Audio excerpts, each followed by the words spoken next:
Hey, what's up, everyone? It's Georgio, your friendly neighborhood YouTuber, and I must admit, it's very difficult doing the ASMR voice sometimes. It really is because stuff gets in your throat, and then it's hard to, sometimes get the words out, and so you have to drink a lot of tea and all that crap. But thank you all for tuning in to this video or audio, as I like to call them audios.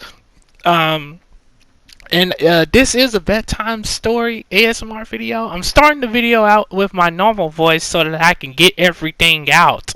But I appreciate those of you who have been watching and tuning in to every episode or chapter. Right now we're on chapter 6 and 7. And it's been a crazy story. Anders, he finally found his sister. And so right now they're trying to figure out how to control their animal forms. So the story is getting very intense. Make sure you watch the last episode if you want to know what's going on. But definitely tune into this one, and we're going to get right into it. Thank you all for watching. Make sure you have your notification bells checked so you don't miss anything. So, without further ado, let's get into the video. And much love to all of you. Make sure you're relaxed. Make sure you're under your favorite blanket. And we're gonna let this thing roll. Elemental Ice Wolves, Chapter 6. Rayna was staring at him, and Anders made himself reply, "Of course we are. We're twins." And then, hating the words even as he said them, "Rayna, do you think we should leave Holbard? They're looking for you here, and maybe for me too. Wolves are supposed to go to the academy and join the guard." "Leave?" She looked sick at the thought. Holbard was Valen's capital city, and really its only large city. Anywhere else, they'd be fiending for themselves in a town, or worse, a village. Somewhere people will learn to recognize them quickly and enough, and learn to watch out for their sticky fingers. Let's do some reconnaissance first. Let's see how bad it is. They both knew that Rayna should hide while Anders went out to gather up rumors and bring them back to her. Though perhaps she was as shaken as he was. Deep down, neither of them wanted to be apart, and so when Rayna suggested she trail him up on the rooftops where nobody would see her, he didn't agree. But when he climbed down from the roof, the news was all bad.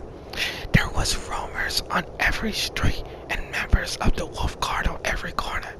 If Anders thought that there had been extra patrols before, it was nothing compared to the waves of gray clay uniforms everywhere he turned. He checked in with the shopkeepers who sometimes slipped them scrapes. Other children who ran on the streets with all the usual gossip sources, and the same words were everywhere. The whispers and the worries of the day before had unfurled into fully grown facts passed around undisputed. They were simply lucky, and nobody who knew them had been at the docks, or at least nobody who knew them had been included to speak to the authorities, and thus draw attention to themselves. At the city's fear grew, though, so too did the rank that if they had been recognized, somebody might break their silence. "There's dragon spies all over the city," said Damastora, a baker who was usually good for a bite to eat if they were desperate. Her furry face was dubbed with a fine layer of flour as she mixed a new batch of dough.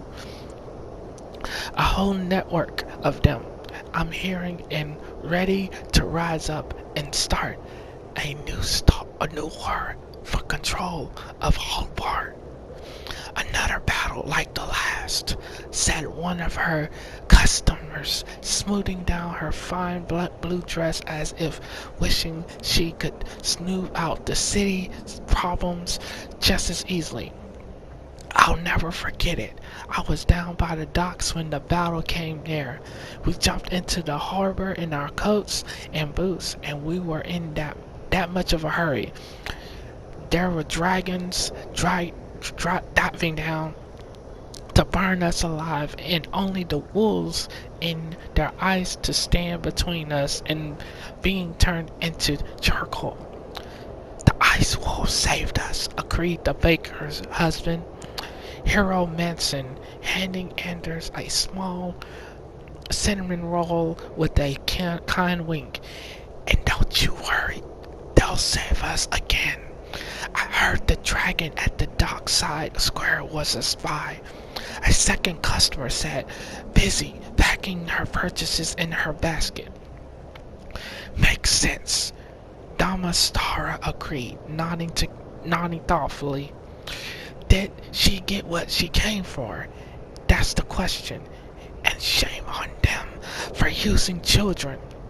Harold Manson added, frowning. She didn't, the customer replied with relish. She was sent to destroy the staff of Hada as I heard it, to make sure no wolves could make their transformation, to weaken the wolf guard. But they have it safe, I heard from a guard himself.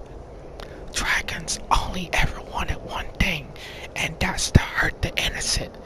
Kill if they can, said the first customer, and yesterday's was no different. And on it went everywhere he tried. When he met Rayna in the laneway and relayed the conversations to her, her lips did as she pressed them together. Hurt the innocent, she whispered, cheeks darkening with anger. Kill if they can. I am the innocent. Anders, I am the one who got turned into. He pulled her further down the laneway and behind a stable before her voice grew too loud, and she shook him off her arm. Pacing the 3 steps she could manage in the confined space, then spinning on her heel to stalk back again.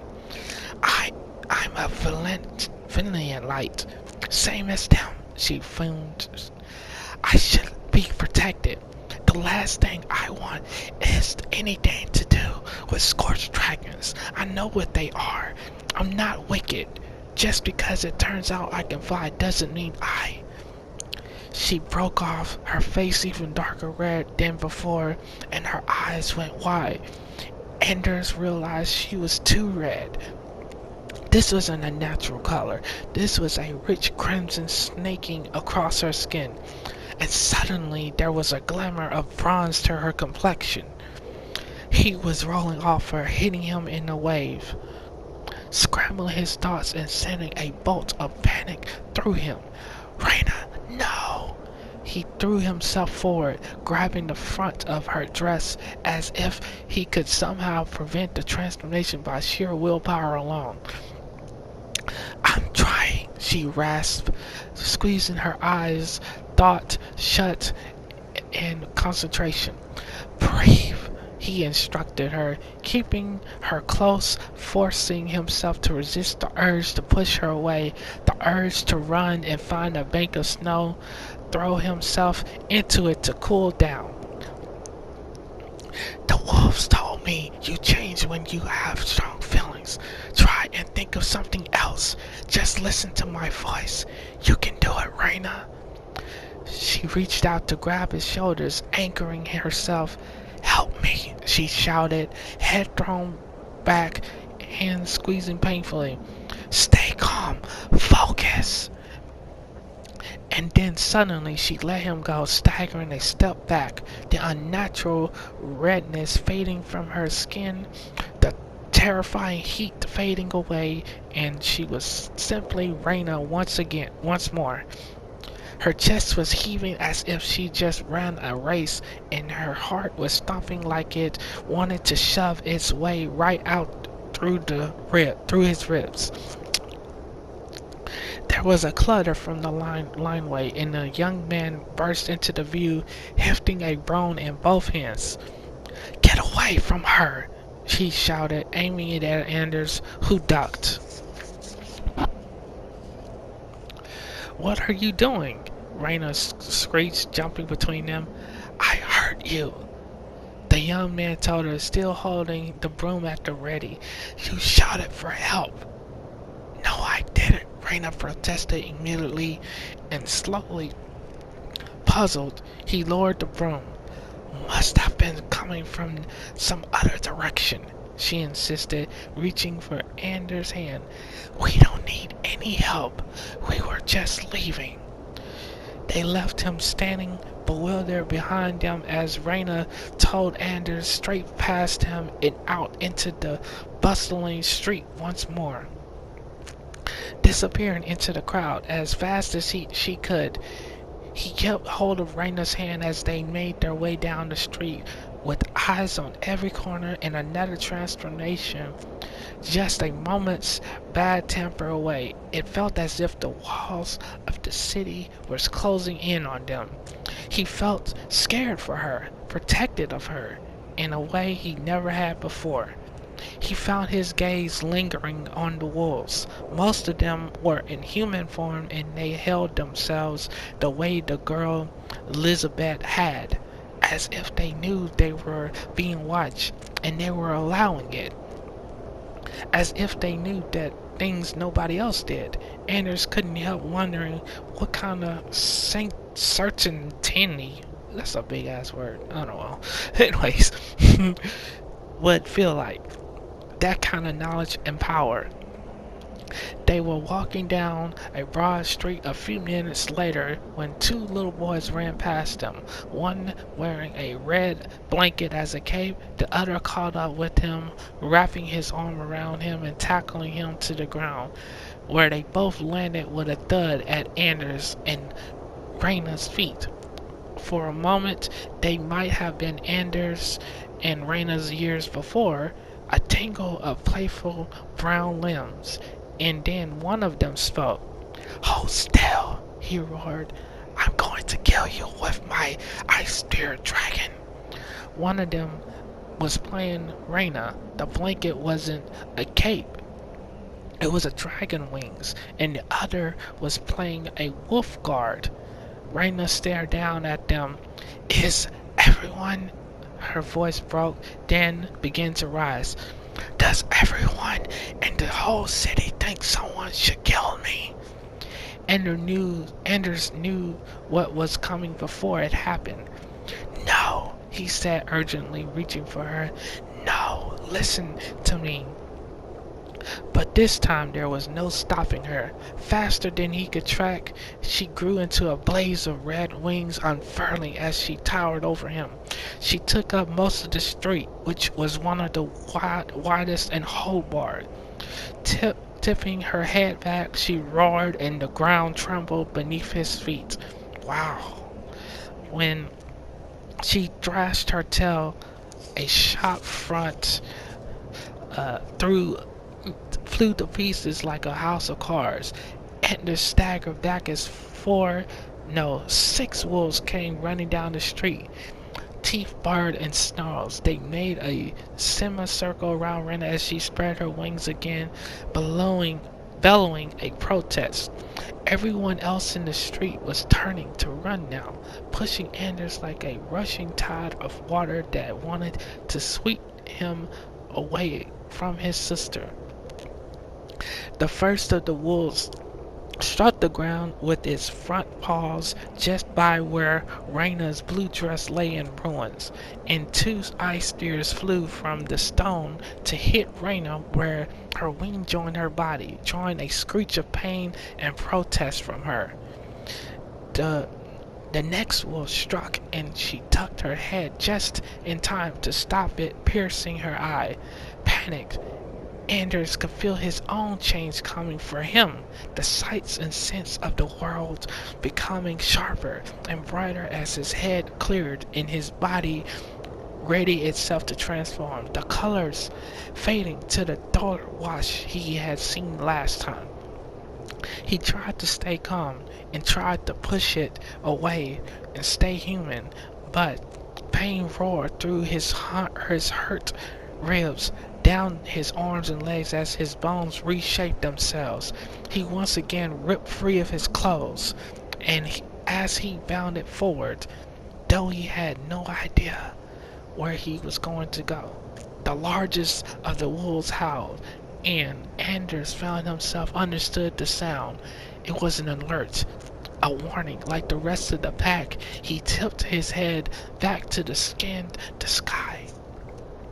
A second dragon was soaring in over the roofs of Holbard, at least twice the size of Rayna, crimson, gold, and bronze just as she was, gleaming in the late afternoon sun. It roared, and in response Rayna sprung skyward, the hot downdraft from her wings knocking Anders and the other wolves off their feet. The waves of heat coming off her, the dazzling mosaic of scents. Man, that's a crazy word. The musky smell of the horses, the damp of the cobblestones, the sweet hint of someone baking nearby, all of it combined to send Anders' head spinning. As he scrambled upright, there was nothing he could do except watch her way up, edging his way back under the caves of the buildings so that other wolves wouldn't see him. How couldn't he do this?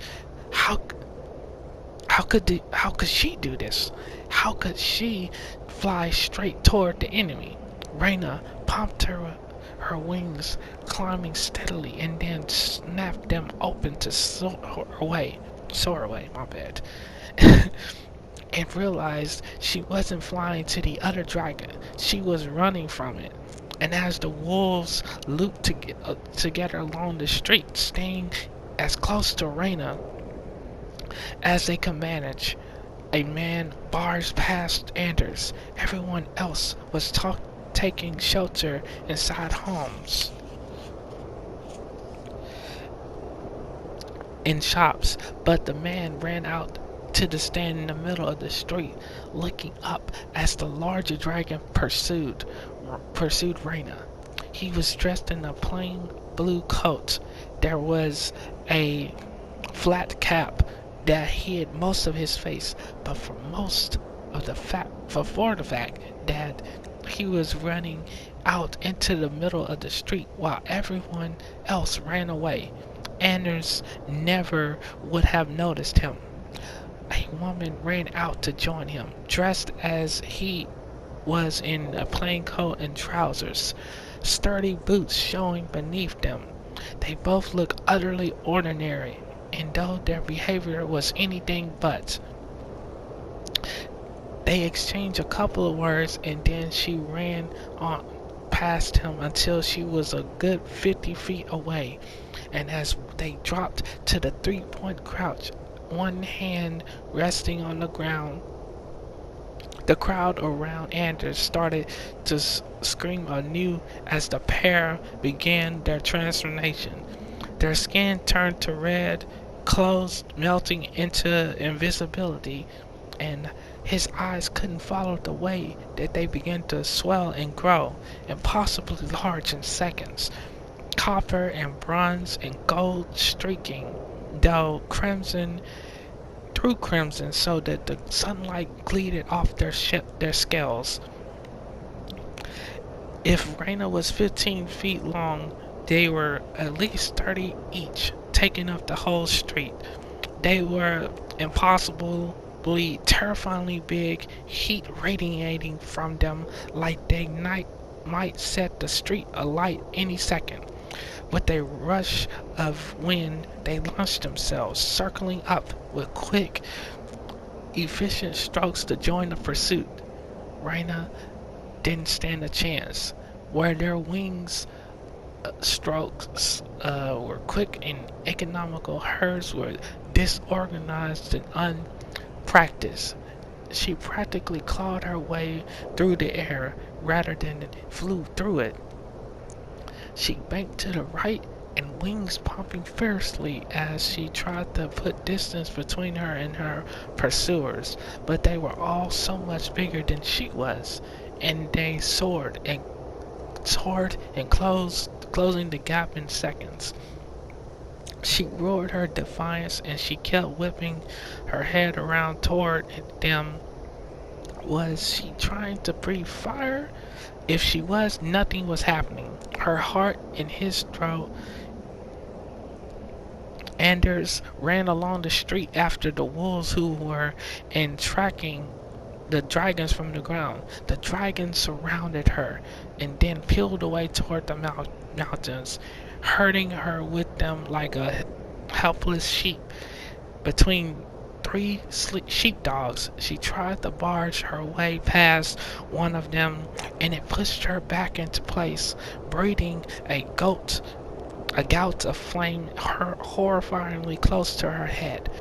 Anders ignored the pain in his ribs, and apparently that damage transformed with him, dragging down great breaths as he hurtled along the streets toward the edge of the city. He reached the city gates in time to see other wolves, dozens of them now, pouring out through them and onto the plains beyond. He stopped himself before he ran out onto the plains as well, sinking down on his haunches and biting back a howl of despair. Oh my God. The way they got the words positioned in this book is crazy. Anyways, Rayna, their other three dragons were already a vanishing dot on the horizon. She was gone. No matter how fast he ran, he wouldn't catch her. In a moment, the wolves would be returning to the city to report, and if he was standing here in the gateway, they'd find him. He had to run. He had to find a place to hide, to survive, to live another day, and try and make a plan. Though he couldn't begin to imagine what that plan would be, this time Rayna wasn't on her own. She was a prisoner. This time Rayna wouldn't be waiting for tomorrow with a hot soup to tell him about her adventures. Two questions beat like drums in his mind over and over again, the urgency making it hard to think straight. How could he find the dragon's stronghold? Even if he did, how could he get Rayna back? He would need to learn more about the dragons and about where they hid and about their weaknesses, about how to track his sister down, find a way to bring her home. He spent most of his life scared of one thing or another, letting Rayna make their own decisions, but perhaps that just meant he was good at doing things while he was scared, and he could do this too. There were rumors about dragons on every corner in Hobart, but there was only one place they could study dragons, one place they learned how to defeat them, one place that could teach them what they needed to know. All day he had been watching the wolves, seeing how sure of themselves they were. He needed that kind of power and knowledge, and there was only one place he could find it. He had to enlist at Youthful Academy. He will learn how to control his transformation and learn what they knew about dragons, and find his chance to escape and go after Rayna. He couldn't wait for her to come back. He had to find a way to help her himself. It was the only hope of seeing her again.